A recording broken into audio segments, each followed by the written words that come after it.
Hello, all you wonderful, spooky Halloweenies. Welcome to part 2 of our Halloween episode. Didn't get enough Halloween from the first part? Mm-mm. Neither did we! Woo! It's impossible to get enough Halloween. It's true. Mix it up in my drink, and I'll swallow it down by the gallonful. Make an all Halloween 24/7 movie channel and blast it straight into my eyeballs. Tether me to a scarecrow and stuff my shabby flannel shirt full of straw. Leave me hanging out in a cornfield in the middle of nowhere, Nebraska, all season long. I feel like maybe just that last one would ruin Halloween for you probably forever. Yeah. If I'm in a cornfield all season, I won't be able to actually celebrate anywhere fun. No offense to cornfields.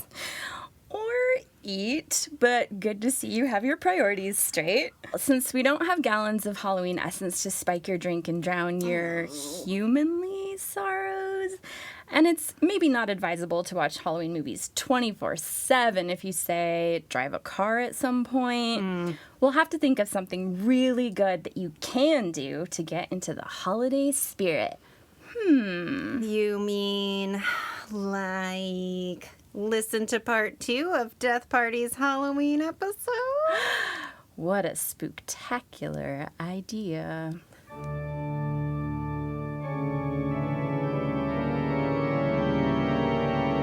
Do you have goosebumps from a sudden chill in the autumn air? Do flickering, unearthly lights beckon to you out across the peaty bogs in the dead of night? Do you feel unseen fingers creeping up your spine? And hear ghostly whispers from the foot of the bed when you lay down and try your hardest to fall asleep? Well, if not... Get with the program! It's almost Halloween here, people!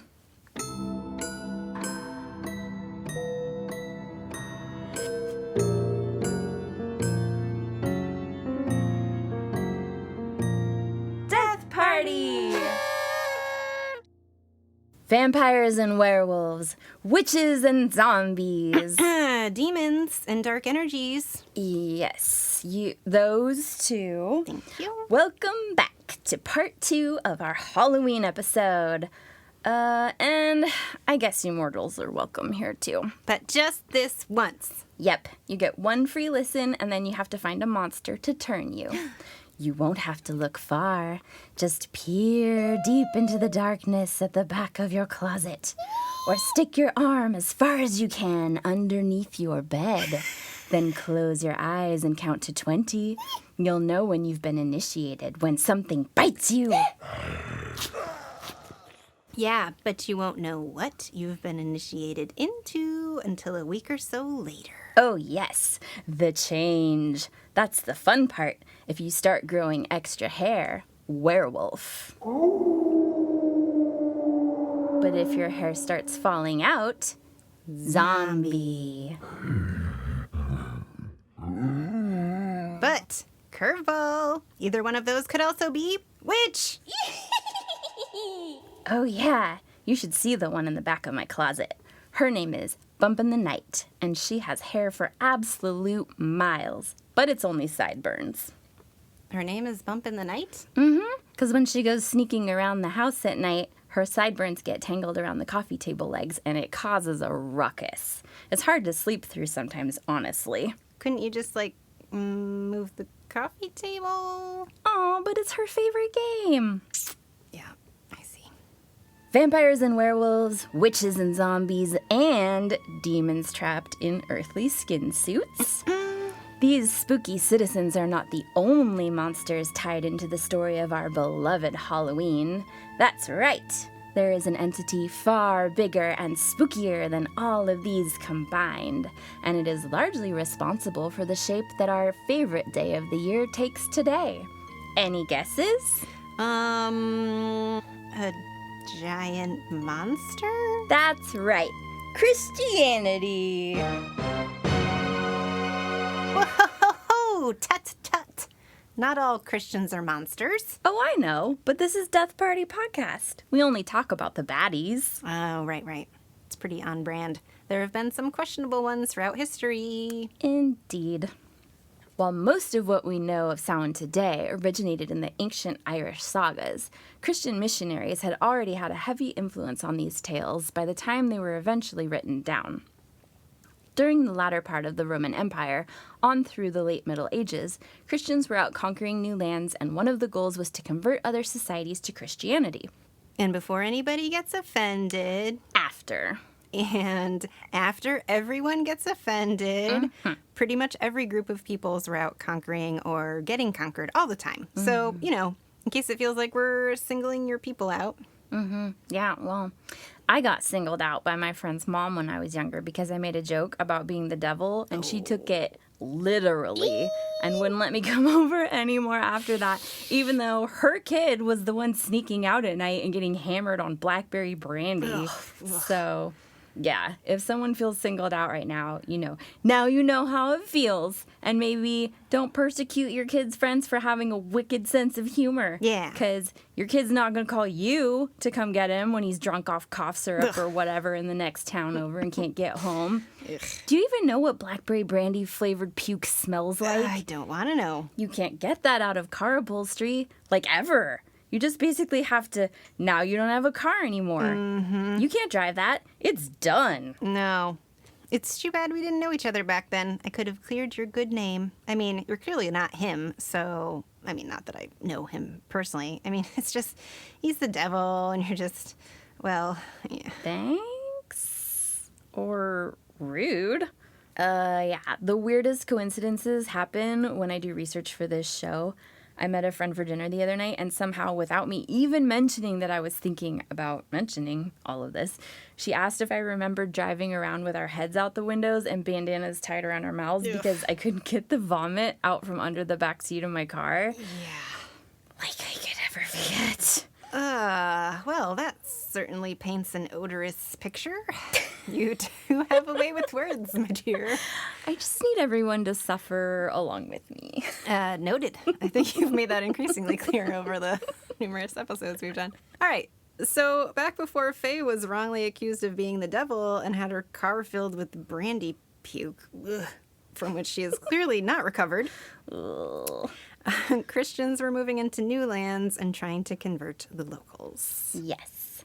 But as you might imagine, some of the people who lived in these areas already had their own religion and customs and weren't always fond of being told to cut that shit out and do religion someone else's way.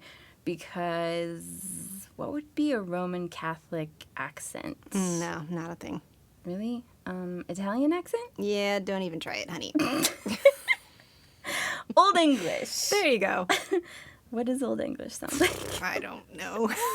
Okay. They would be like, "Hello, you are conquered now, so get with the program." Sure. That's not your regular voice, so that'll do it. Okay. In fact, the origins of the word Halloween itself can be traced back to Christianity. November 1st is All Saints' Day, also known as All Hallows' Day. Why Hallows' Day? Why Hallows' Day? I'm so glad you asked. Because hallowed in ye old English means holy or sanctified. Think of a cemetery being on hallowed ground. Mm-hmm. And the "een" part in Halloween was derived from the Old English for Eve. So the modern interpretation is basically just a mashup of Old English for Holy Day Eve. Literally, we refer to it in relation to the day following it. Wacky, right? Those Halloween hijinks strike again. So one strategy that was used to persuade the locals to adopt Christianity was called Interpretatio Christiana. And you wanted to do a Roman Catholic or accent. Something like that. This was the practice of co-opting native pagan practices and culture, pagan religious imagery, pagan rites, and the pagan calendar into Christian practices. So in the true spirit of, if you can't beat them, let them keep some of their stuff. Christians at the time gathered up some symbology and dates on the calendar that were significant to pagans and incorporated them into their customs and calendar, bringing them along for the ride. Some places never got around to the hijinks and spooky fun times part of celebrating Halloween. What? In fact, in Latin America and most of Europe, Halloween is a solemn religious occasion when the faithful attend extra masses and say prayers for their dead. Yeah, hold on. Let me just cross those places off on my giant map of where I won't be going to celebrate Halloween. Honoring my ancestral lineage? That, where's the candy? One exception that sounds more metal than anything is an old tradition amongst the Bretons of visiting the charnel house, which is where bones from overflowing graveyards are kept. Ooh. And then opening the doors to pray amongst the bones. I like it. At night! Even better. Scary. Yes. Oh, those wacky Bretons. The Bretons believe that for 48 hours, the souls in purgatory are free to search out their old homes, thus the bone praying and whatnot. Here in the U.S., while we may be behind in other important areas like affordable health care, maternity and paternity leave, paid vacation time, enacting justice on white-collar criminals like the ones responsible for the predatory lending crisis of 2007, while inmates found guilty of minor drug charges wrapped behind bars forever and a day. Meanwhile... Yeah, let's move on or this episode will go on for days. Right. Because as I was saying, while we may be lacking in some areas, here in the United States, we have one thing going for us, and that's... the way we celebrate Halloween. Hell yeah. And why is it so great? Immigrants. Immigrants, damn it. Immigrants brought us Halloween, and as far as I'm concerned, that is a debt that we still owe them. That's how highly Halloween is regarded in my world. By the 9th century, Christianity was appropriating pagan rites. It was kind of like, it's kind of like if you think of Christianity as the corporation, it was getting rid of the redundancies and streamlining the hiring process by trimming the fat when it merged with / swallowed up pagan customs. So modern. All Souls Day, a time for honoring the dead, had previously been celebrated on May 1st, but in another calculated move to align traditional pagan festivals with Christian holidays, Pope Gregory IV probably moved it. Who cares? One of them popes, and established the Feast of All Saints on November 1st, and All Souls Day the day after on November 2nd. Thus, a mini-season of observances was established, known in medieval times as Hallowtide. I like it. Celebrations in England resembled Celtic commemorations of Samhain, complete with bonfires and masquerades. According to one account, it was customary in former times on this day for persons dressed in black to traverse the streets, ringing a dismal toned bell at every corner and calling on the inhabitants to remember the souls suffering penance in purgatory and to join in prayer for their liberation and repose. Nice. Kind of leads me to wonder, like, what's the difference between a dismal toned bell and just like a regular bell? In a blind bell tone test, I'm not sure I could discern one from the other. Yep, sounds like a bell. Yep, also sounds like a bell. Well, I can tell you what a dismal toned bell is because I'm currently editing my Indeed profile to apply for jobs as, quote, a person dressed in black traversing the streets, ringing a dismal toned bell at every corner, and calling on the inhabitants to remember the souls suffering penance in purgatory, end quote. Dream job! Yeah. So my bell will sound thusly.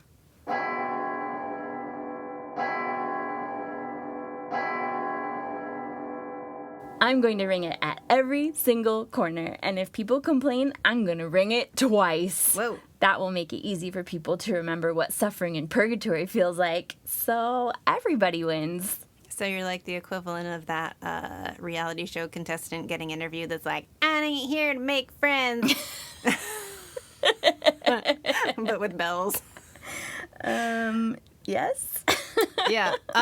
So in ye old times, the bell ringing was also a cue to like, go ahead and get your ass out of the street because the dead are going to be walking it soon. And they are the fiercest of sidewalk warriors, I guess.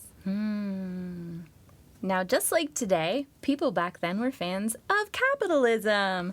So when Mr. Busy Businessman was busy running his deadly poison nursery wallpaper factory, or his highly flammable and spontaneously combustible ladies' hair comb factory, he just didn't have time to hang out in cemeteries praying for and thanking his ancestors for all the wealth he inherited from them.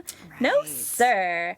So what's the solution for an upper crust gentleman who wants to make it through the thinly shrouded night unscathed without any real effort? Poor people! Poor people.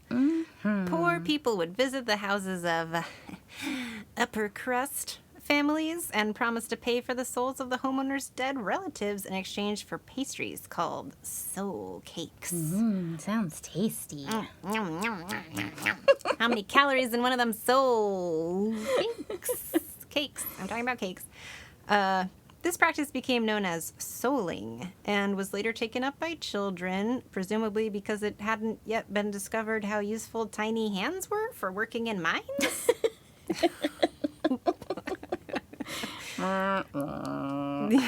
These children would go from door to door asking for gifts, such as food and money. Just to remind you, in Scotland and Ireland, young people took part in a tradition called guising, which was dressing up in costume and accepting offerings from various households. Rather than pledging to pray for the dead, they would sing a song, recite a poem, tell a joke, or perform another sort of trick before collecting their treat, which typically consisted of fruit, nuts, or coins. So over there, the tricks were good things? Figures it would take Americans to twist it into something shitty and destructive. Yay, America.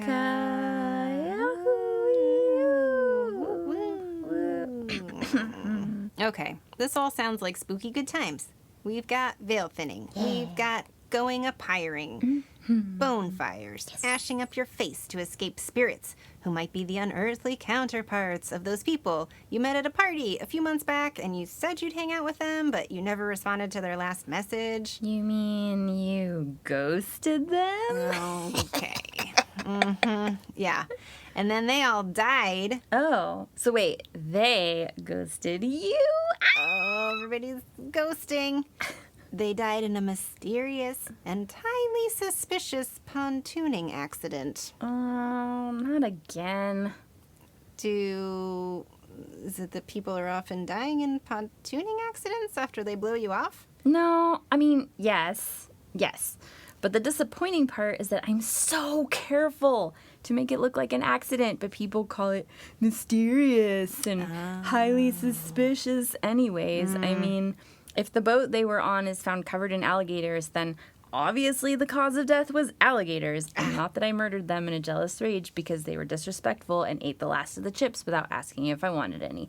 Yeah. Plus, if it had been murder, they basically would have deserved it. Sure. And where was I supposed to keep 20 alligators if not on a boat with people who ate the last of the chips, is all I'm saying. It's not like I have room at my house to keep 20 alligators happy. Yeah, that's all sound logic right there. Definitely nothing suspicious about any of that. Thank you. We'll just move on. Well, with all the aforementioned fun Halloween hijinks, sacrifices notwithstanding, you might be wondering at what point did Halloween get associated with mischief and ne'er-do-wells? I was wondering. Well, it's not for you. Oh. It's a great hypothetical question, my hypothetical listener friend.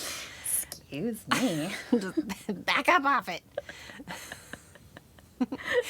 In her book Trick or Treat, A History of Halloween, Lisa Morton explains that since Halloween was a holiday which from its inception combined a pagan New Year celebration and joyful harvest feast, it has almost always been observed with parties and mischief making. Also, there probably wasn't a lot else to do back then other than party and make mischief. So, I mean, it just pencils out. However, it wasn't until the 1500s that Halloween was starting to creep into both folklore and the calendar of festivals observed throughout the British Isles. In areas where Celtic influence was still strong, mainly Ireland and Scotland, the festival continued to grow in popularity. Scotland especially clung to the night's aura of romance and ghostly doings, and the earliest mentions of Halloween in poetry all emanate from Scotland. Romance. The classic Scottish ballad Tamlane Tamlane. It's probably some weird pronunciation because Scottish. Anyway, was first recorded in 1548 and relates the romantic and eerie story of Janet, a lass who becomes pregnant by Tamlane. Not the most poetic name, but I mean, I like it. Janet's a good name. Solid. A lass who becomes pregnant by Tamlane, a young man stolen by the fairies. Janet can only rescue him on a Halloween night, provided she's able to hold on to him no matter what strange and frightening transformation the fairy queen puts the young man through. I know, pretty cool, right? So there's some pretty good classic Halloween imagery right there. We've got fairy thieves. Check. We've got kidnapping. Check. We've got creepy transformations. Double check. I like how the dude was the one that got stolen, too. Go get him, Janet. And pregnant, too. Don't with pregnant women, y'all. They'll give you what for. Yeah, a good what for. You go get him, Janet. You've staked your claim, now go wrestle him up from those wily little fairy minxes. Okay, creepy transformations, an aura of romance and ghostly doings. Yeah, we have the makings of some Halloween traditions here. And I'll even go so far as to say the kidnapping counts as hijinks, which might make it sound like I'm condoning kidnapping, but let the record show that I am only condoning kidnapping when the kidnappers are fairies. So, me? Okay, all right. As for any kidnappers over 5 inches tall, Oh. kidnapping by such perpetrators is not hijinks. That's just being a bag. Harsh. Jeez. I'm sorry I kidnapped you that one time. I won't do it again. I mean, it was kind of cute. Wow.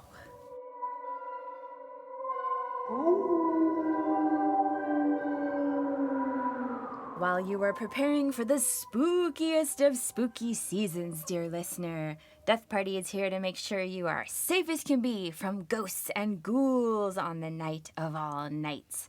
So you experience death in a fun way and not for realsies because you didn't take the proper precautions and you got by things that go bump in the night as they crawl through the veil.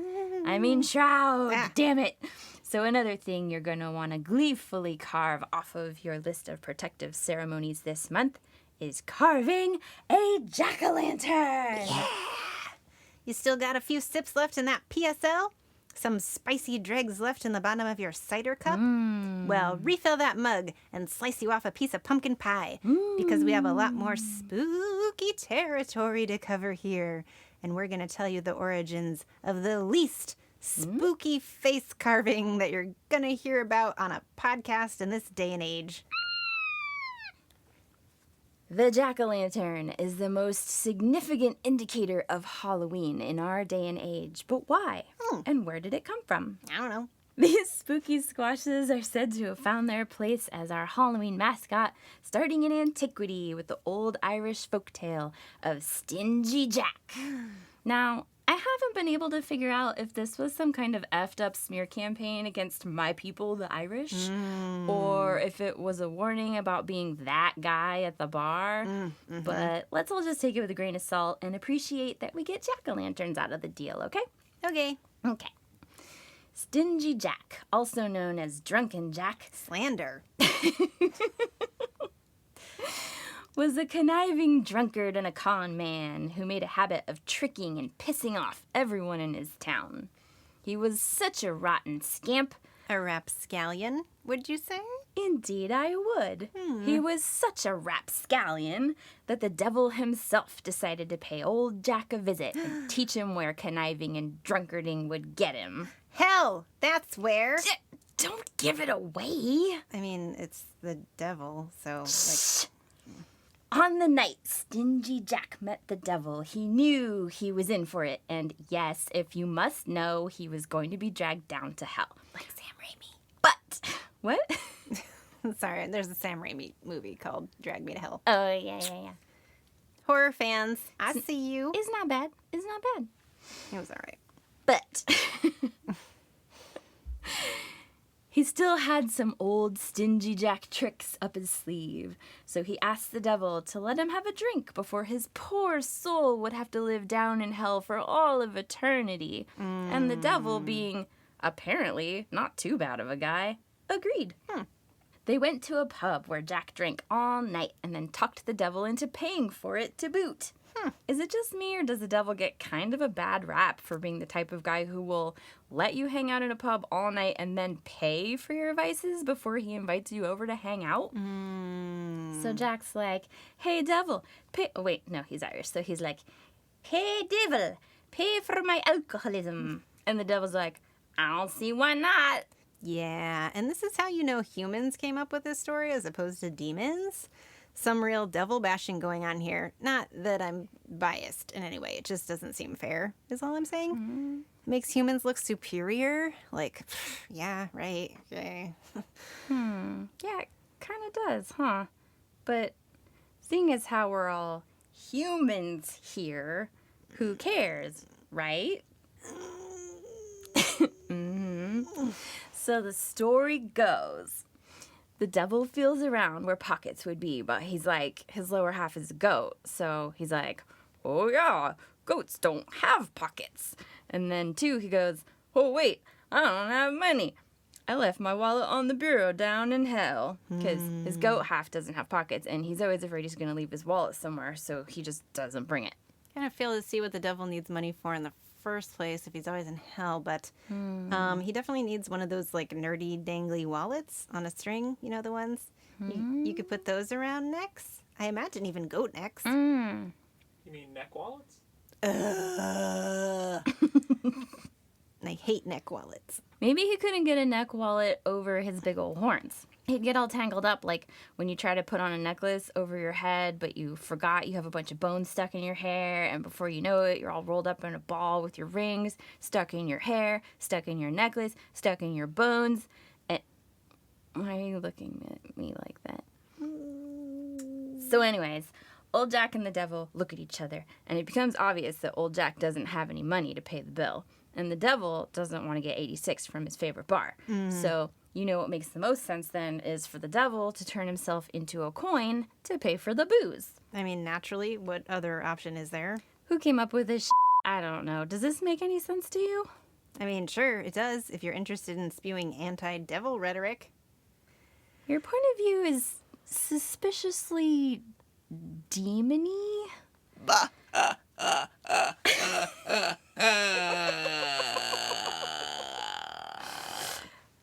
was interesting.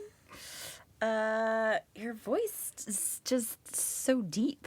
Have you taken up smoking or... Anyway.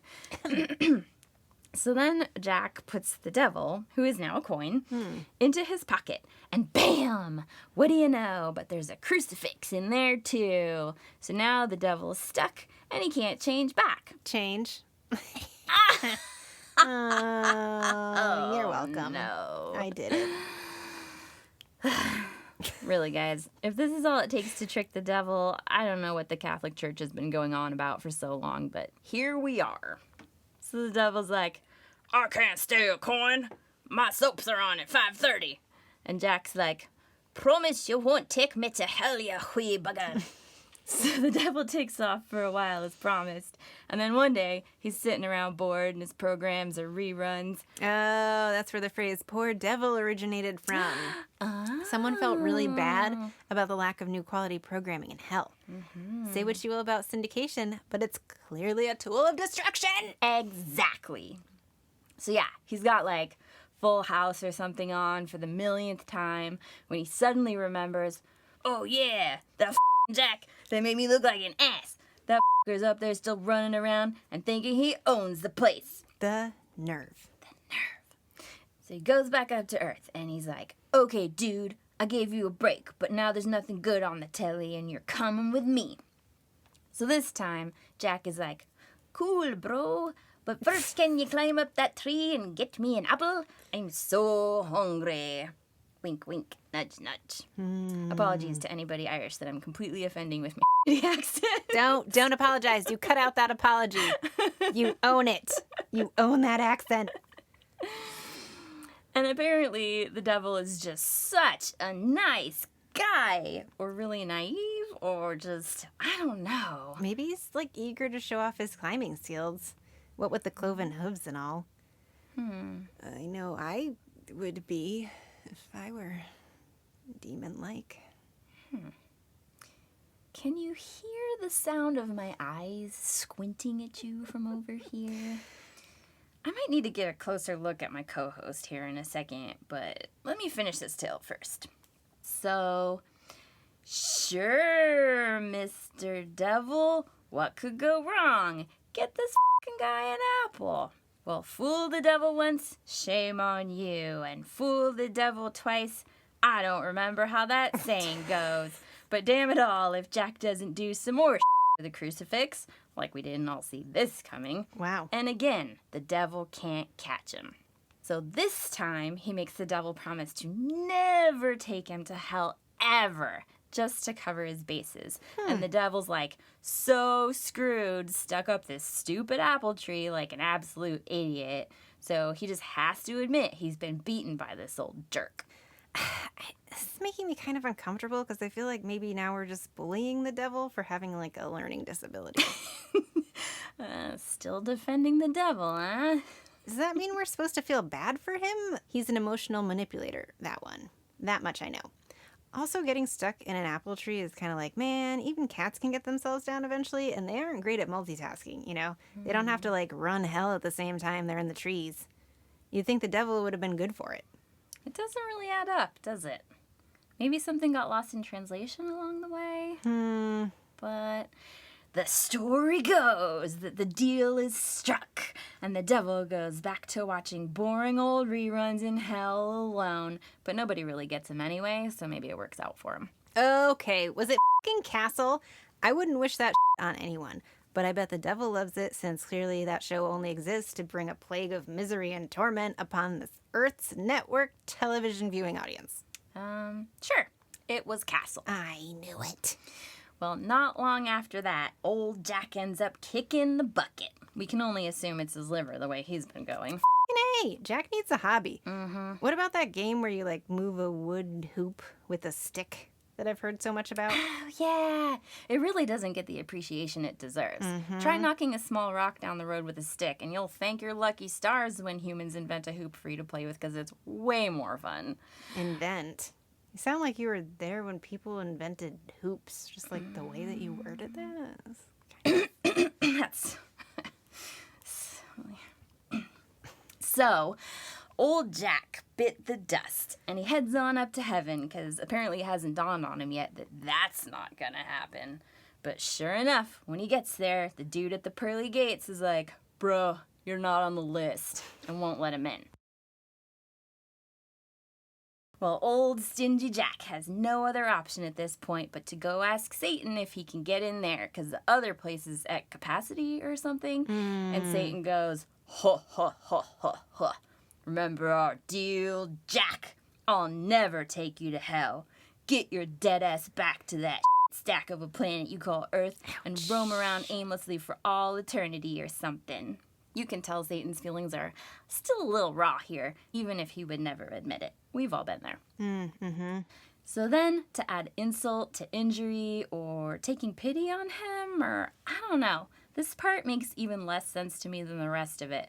But Satan hucks a chunk of hellfire at Jack and is like, take this with you, you biatch. Oh. And Jack, being ever the clever old scoundrel, takes up a turnip and carves it into a little lantern to hold the glowing hell coal. Aw. Why? Because, and I can only assume here, turnips aren't good for jack shit.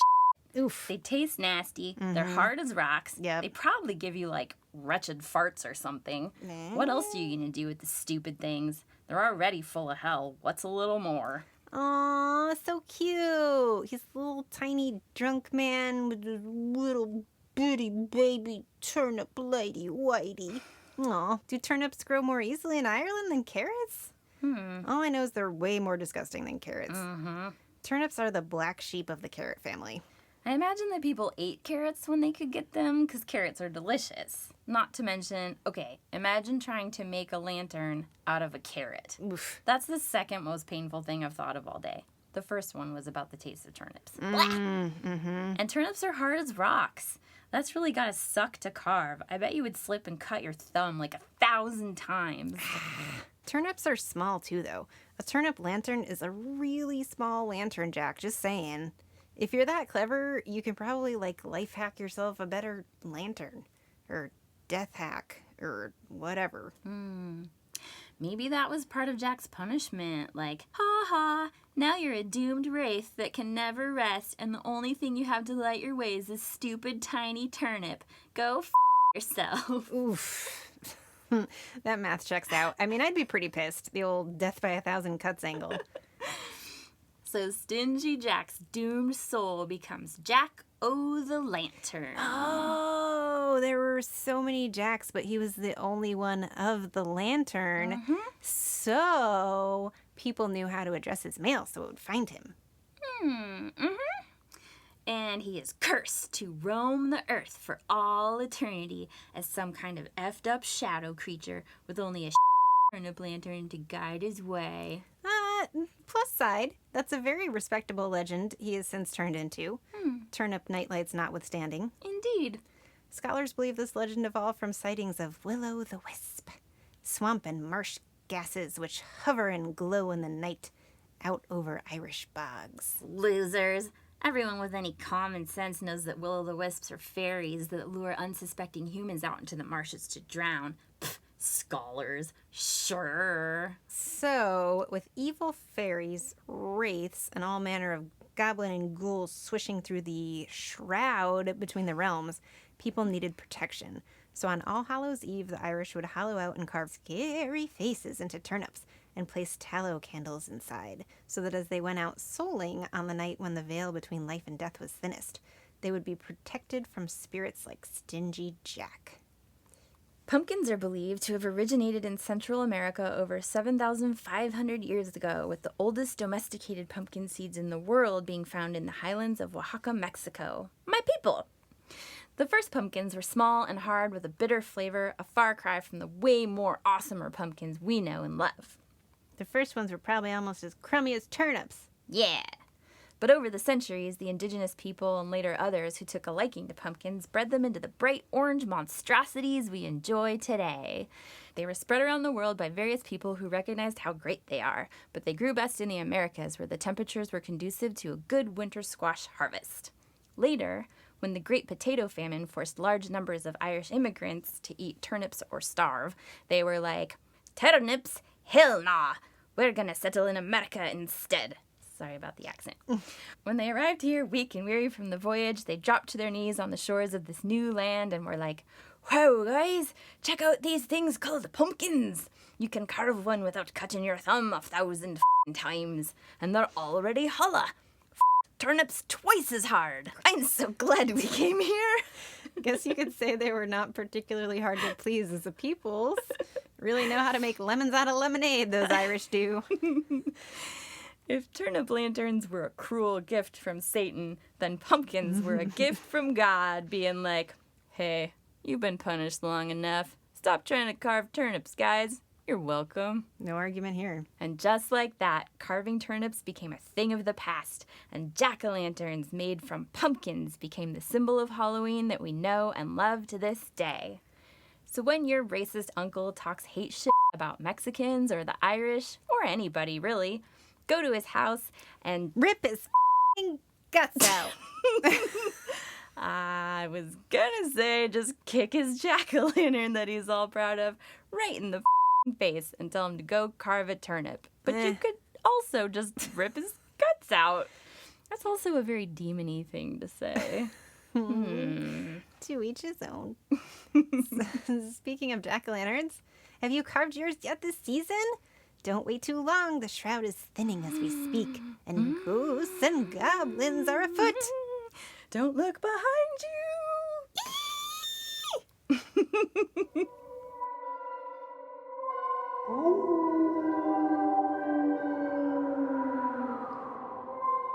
Do you know who Guy Fawkes is?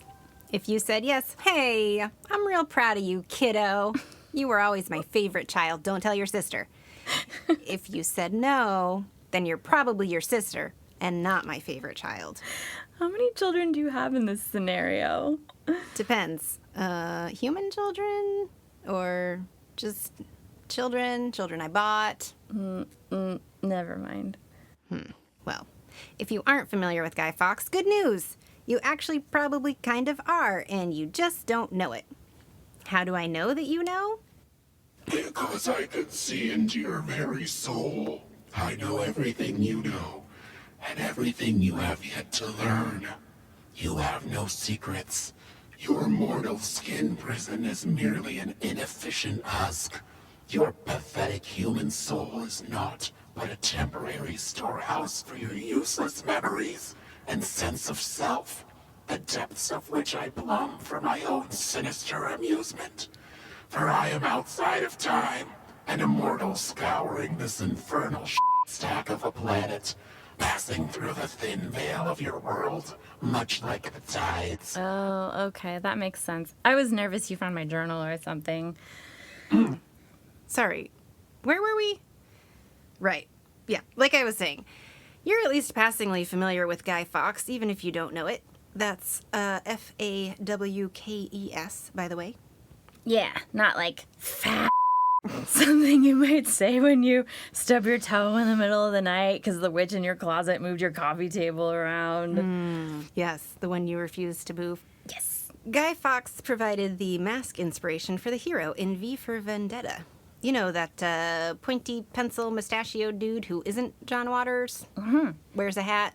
Yeah, that one. The mask has been totes seen IRL when it was adopted by protesters. For instance, hacker activist group Anonymous wore those masks in 2008. It's a reference probably someone will get. WikiLeaks founder Julian Assange was likewise documented wearing a Guy Fawkes mask publicly. So now we know what Guy Fawkes looked like, but not why his legend has lived on throughout the centuries. Yes, centuries. Wow. This dude died in the early 1600s. Apparently, being Catholic in England was a bit of a bad scene, as was most likely the parlance of the time.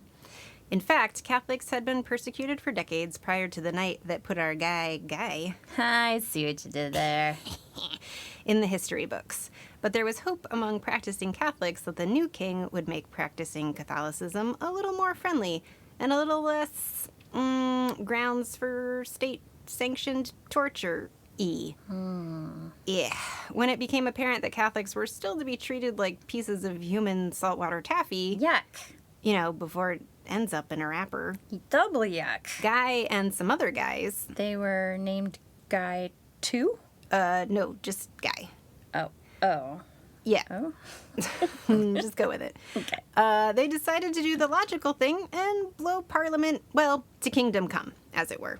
Whatever happened to just talking things out anymore? It's not as fun.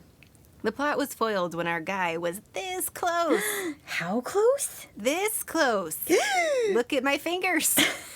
So close! Yeah, it's really close. To lighting the fuses on all the dynamite the group had smuggled in. And, well, let's just say the best word to describe his fate would not be merciful. Saltwater taffification. Indeed. So Guy is very publicly killed in a very painful and icky way, and that's kind of the end of that.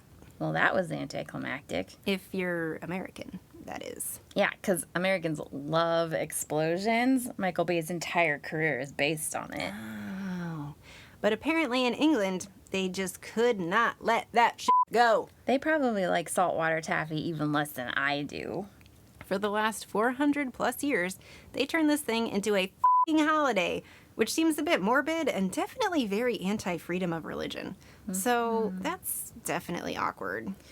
Maybe they're just big fans of architecture and are glad their fancy building didn't get ruined. I mean, it was a grand scheme, but Guy could have used a more targeted approach and just let loose a bunch of alligators.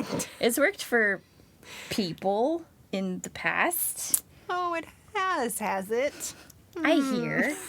For a friend. Uh-huh. Well, I don't want to point any fingers here. We still celebrate Columbus Day Do we? in the States. And that's, I mean, when you break it down, like, a lot of indigenous people were just genocided for our country to exist in its current iteration, and that is a national holiday, so I don't want to be the pot calling the kettle black or anything. True. That holiday has been under scrutiny for years with suggestions of making it less colonialist, but change is too hard for some people, and I mean, frankly, no one wants to alter the monograms on their Columbus Day guest towels or whatever. They only come in packs of 20. It's like so many towels to change out. Yeah, so yet another Columbus Day just came and went, but that's a topic that could go on for days, so let's get back to Fawkes. Okay. Parliament declared November 5th a holiday forever in thankfulness to God for our deliverance and detestation of the papists. And the first celebration of it took place in 1606. Okay. But did that old Catholic-hating king say, "All right, enough's enough, guys. I think we made our Catholic-hating point"? Yes? No. Oh. No, he did not. He also sought to control non-conforming English Catholics in England. In May of 1606, Parliament passed the very catchily titled the Popish Recusance Act, which required any citizen to take an oath of allegiance denying the Pope's authority over the king. Jesus Christ, people.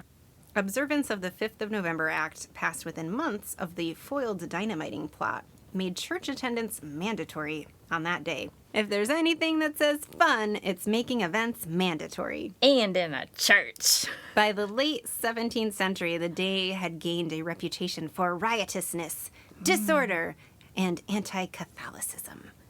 Sounds like how we celebrate St. Patrick's Day in Boston, although obviously without the anti-Catholicism component.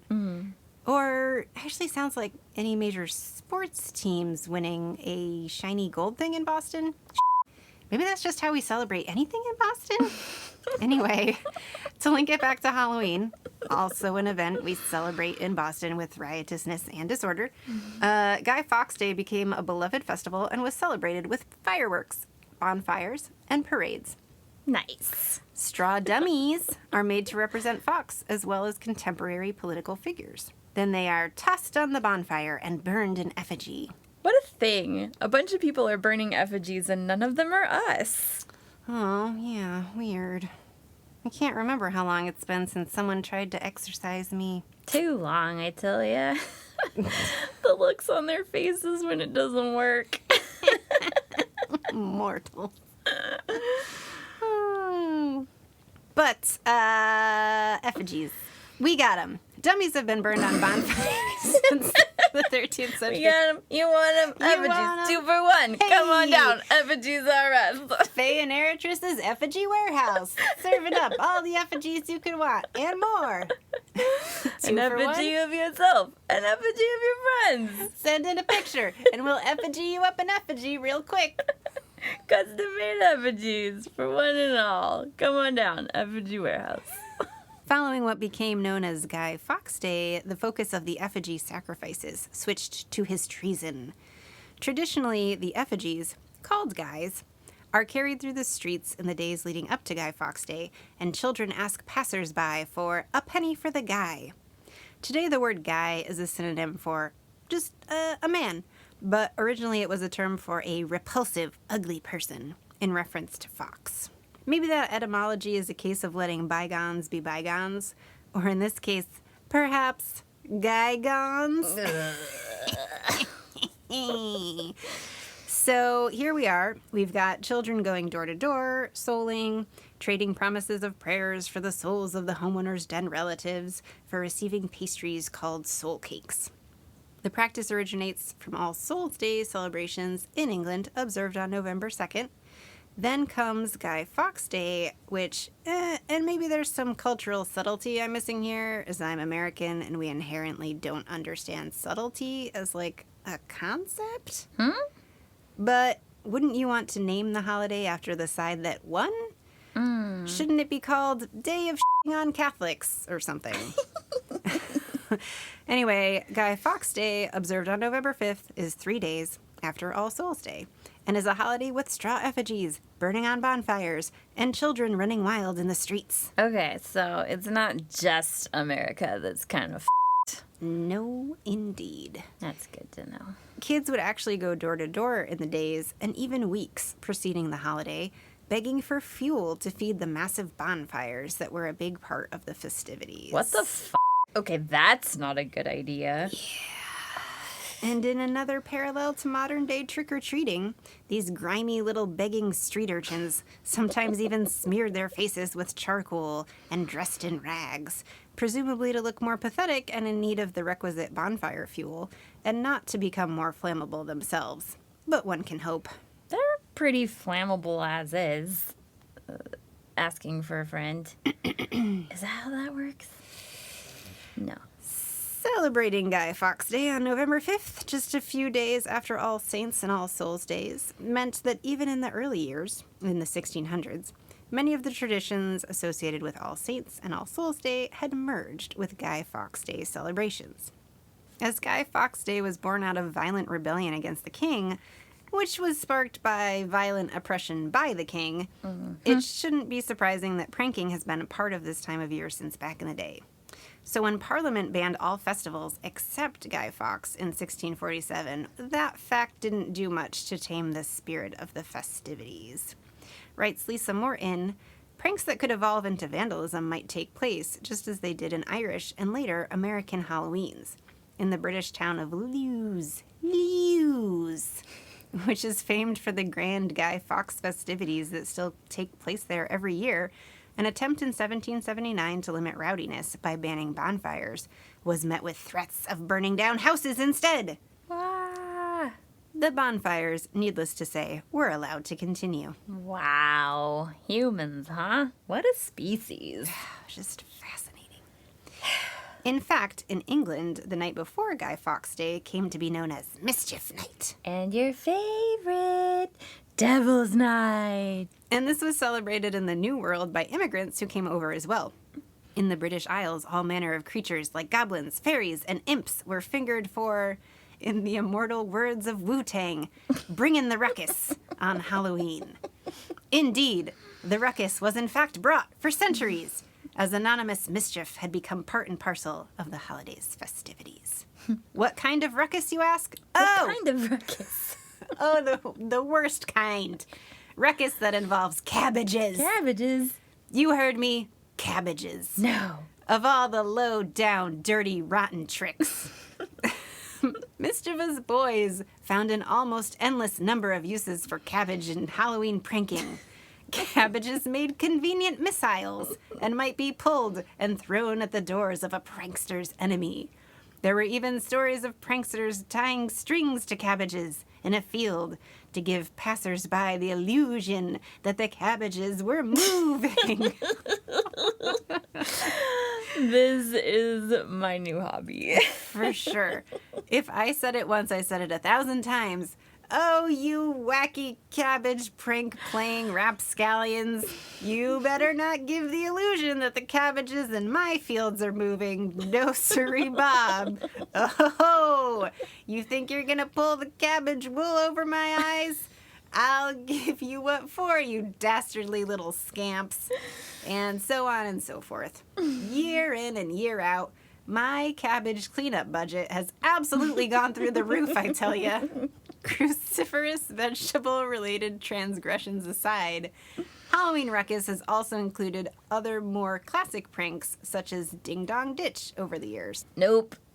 From this point on, I am only accepting cabbage-based tricks. No other tricks will do. Jokes on the trick-or-treaters that come to my house this year. I'm going to put out a giant candy bowl full of nothing but shredded cabbage. Oh. Tricks go both ways, you little a-holes. Cold. Okay, so now we're skipping merrily through the cabbage fields right along up into the 1800s. Sir Walter Scott collects some ballads, including the one aforementioned about the fairy kidnappers, Tamlane, and writes at length during the introduction about the superstitious nature of the Highlanders and border clans who believed in fairies and witches, carried spellbooks, and thought charms had the power to cure disease. They do. Pretty on the nose there, Scott. Now, I shall read a small excerpt from Death Makes a Holiday, A Cultural History of Halloween by David J. Scull, because I really like how the author wrote this. Halloween is rooted in the ancient, tumultuous history of England and Ireland. The holiday crossed the Atlantic with the great wave of Irish emigration that followed the devastating potato famine of the late 1840s. Like a medieval plague, the crop blight, starvation, and epidemics that followed decimated the Irish population and economy and drove nearly 2 million citizens to North America. The survivors of the coffin ships, so called because of their appalling rates of disease and mortality, had every reason to keep alive a celebration that paid homage to death, or at least contained and tamed its memory in a controllable ritual. The emigrants knew full well how thin the boundary between life and non-life could be. In the Irish tradition, the spirits of Halloween included much more than the souls of the departed. There were also fairy beings and witches, not to mention the devil himself. When Halloween made its way to America with the immigrating Irish, things took another turn for the worse. Depending on if you are a fan of complete carnage or not. It's one thing to try to keep yourself safe from ghosts and demons and fairy imps, but as all Americans here know, children here are sadistic little hellraisers and much harder to steer clear of. So a tradition that was once defined by youth offering services to their communities, such as honoring past ancestors and singing songs to entertain their neighbors in exchange for gifts and food, turned into a night full of threats, pranks, and just completely f***ing chaotic American boys. Is now when we lose all our male listeners? Huh? Oh, sorry. I was going through your Halloween candy. Is this everything you have, or is like the good stuff hiding somewhere? This stuff sucks. By the 1920s, things had gotten out of hand. Grubby little kids with runny noses would go from house to house, threatening the inhabitants with tricks like tiny little mafiosos. I think mafiosos did more than that. Close enough. During this era, it was common for rotten little booger eaters to throw rocks through windows, set fires, and even more creative terrorism, such as taking apart buggies and reassembling them on people's roofs. Ooh. Okay, anyone out there setting fires on purpose deserves to get fed their own chopped off and charbroiled toes. But the buggy thing, I gotta say, is kind of hilarious. I guess as long as I'm not the one that has to climb up on the roof and get it down. I'm scared of heights, and that's just not going to happen. It might as well have a back seat full of puke, because if it's on my roof, it's just staying there forever. I guess I'm walking everywhere now. Thanks, kids. Hope that was fun for you. Well, the antics ensued for some time, but people were getting tired of dragging their cars down off the roof and stuff, so people eventually started banding together to try and answer the age-old question. How do you keep gangs of boys from being just complete savages? Okay, now we're going to lose all of our male listeners. And maybe their parents. Their parents know we're right. Oh, true. Well, all this was happening around the time that people were giving their babies whiskey or cough syrup to get them to go to sleep at night, so, you know. Since it's really just like so much work to raise young people with ethics and a deep understanding of empathy and compassion, Americans at the time were like, I don't know, can we distract them by giving them sugar and throwing a party or something? And just like that, Halloween as we know and love it today was born. Trick-or-treating has its viney, pumpkiny, tendrilled roots in souling and good old-fashioned American bribes. Get off my lawn, kid, and I'll give you a Werther's. And in some places, adults came up with it as a plan to distract mischievous children from wrecking the joint. One such concerned citizen was a woman named Elizabeth Krebs. Elizabeth Krebs is another American immigrant, this time from Switzerland, who helped shape the modern American celebration of Halloween as we know it. Her town in Kansas takes Halloween so seriously that if Halloween falls on a weekday, public school students are dismissed from class. What? My entire childhood, I could just feel that I was being ripped off, but I didn't know how yet. Ugh! This is all adding up. I can't believe I had to be in school on Halloween all those years. The injustice of it all. Yeah, well, they probably kept you in school on Halloween so they wouldn't have the same problem that Elizabeth Krebs had, which was that her town ended up with more tricks than treats. Smart. As a proud member of the Hiawatha Garden Club, Mrs. Krebs grew tired of seeing the aftermath of Halloween hijinks when children ripped up flower beds all over town on October 31st, year after year. Ooh, that wouldn't stand in Portland either. People are all about their gardens here. What hellfire did she rain down on their crummy little heads? Did she run them through with her garden spade? Bury them head first in her petunia bed? Drown them with her flower print garden hose? Ooh. I guess back then they didn't have fancy flower print garden hoses yet, did they? Wait, do we have flower print garden hoses now? In a perfect world. But she found a way to transform the not especially fun hijinks that became popular around Halloween in the early 1900s into something more lighthearted. Because the flower beds weren't surviving past November 1st, it occurred to Elizabeth Krebs that these little scamps had way too much energy to be unleashing all of this ire and malice upon these poor, unsuspecting geraniums or whatever. So she devised some counter activities, including handing out prizes to children who paraded around the town square in homemade costumes, pedaling bicycles, and pulling decorated wagons. Cute. Now, Halloween in her town is celebrated with not 1, but 2 days of tricks or treats. Plus, kids have it off if it's a damn school day. Now it's recognized as the longest consecutive Halloween parade and clearly a most excellent place to celebrate an American Halloween. Oh my God. Fully adding that one to the bucket list. I'm moving to Kansas. I never thought Well, I'd say that. Let's not be hasty. You'll never want for steak again. that and Halloween. And ranch dressing. Yeah, beyond that, prospects are looking a little bleak. Sorry, Kansas. You just don't have what we want. So in a small town in Kansas with particularly beautiful gardens, trick-or-treating came to be through the efforts of the town's inhabitants in order to continue winning blue ribbons for their roses at the local county fair. Aw, quaint. Yeah. But in most places, nobody's exactly sure how it came to be. Perhaps it manifested through whispers from the great beyond, from restless spirits demanding their due for staying out of human affairs. Or perhaps it was a candy company executive who, through some targeted advertising at America's youth, saw to it that his weird, stale circus peanut candy company made it through just one more year. Why were those ever even a thing? Beats me. Ugh. But in the end, all that really matters is that the candy-impoverished children of health-conscious granola co-op shopping hippie parents get one night where they get to eat something yummier than carob chips or those little sesame honey bar things that are supposed to be like candy, but they're not. Oh, this sounds personal. Don't get me started. We'll all be crying by the end. Now I know why Halloween is so important to you. It's true. Finally, the dark swirling forces of mischief and havoc that had manifested when the old energies and spirits accompanying the immigrating Irish intersected with the berserker mentality of American youth could be pacified.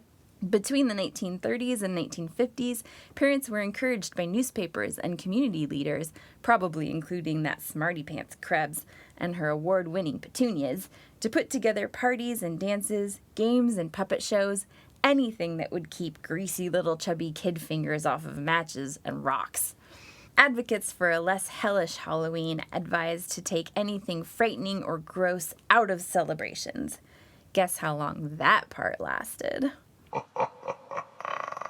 With these combined efforts, Halloween was quickly stripped of most of its superstitious and religious overtones and became the highly decorated and sugar-fueled rager we all know and love.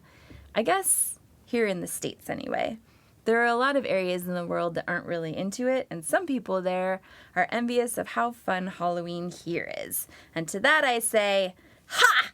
Finally! Suck eggs! You all have everything better than we do in dumb America, but finally, I get to have one thing better. You can keep your universal health care and affordable medications and living wages and respect for your wise elders. Can they? Just one has to assume abortion rights at this point. And nope. Now I'm sad again. America. But hooray, Halloween! To help make your Halloween extra spooky, we have some exciting and exclusive bonus content you can unlock by becoming a patron of the show.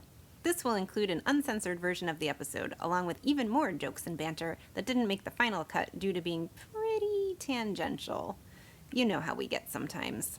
So, if you like potty-mouthed ladies talking about Halloween effigy plans, swapping Halloween costume stories, about the exact same costume, years and states apart, quick conversations about America's favorite condiment, and a few saucy jokes too blue for the internet, That's not a thing. bring your trick-or-treat bag on over to patreon.com/deathpartypodcast and we'll help you fill it up. Today, Halloween is a holiday that symbolizes and celebrates our close proximity to death and tips its hat to all that lies and creeps beyond and through the veil. Shroud. Shroud that separates our realm from the next. It's a day that playfully celebrates the deadliest fantasies our minds can conjure so we don't have to face the real horror that terrorizes humanity, little boys with spare time on their hands. So for extra bonus points, go really old school with your festivities. Celebrate by bobbing for apples, baking some soul cakes as offerings to the dead, and putting a spell on your sweetheart. But don't stop there. Thread some cabbage to a string and trick people into thinking it's moving on its own. Yes! Get an effigy of a thing and throw it on a bonfire. Smear ash on your face and beg for pastries. Try your damnedest to carve a turnip. Those things are hard as rocks. And don't forget to decorate your front yard like the grave robber turned resurrectionist, giant venomous spider breeder, or mysterious swamp hag that you are at heart. And to eat and or hand out all the candy you want, because on this one night, calories and cavities don't exist, but ghosts and goblins do. And if you don't honor Halloween's traditions, they're coming for you.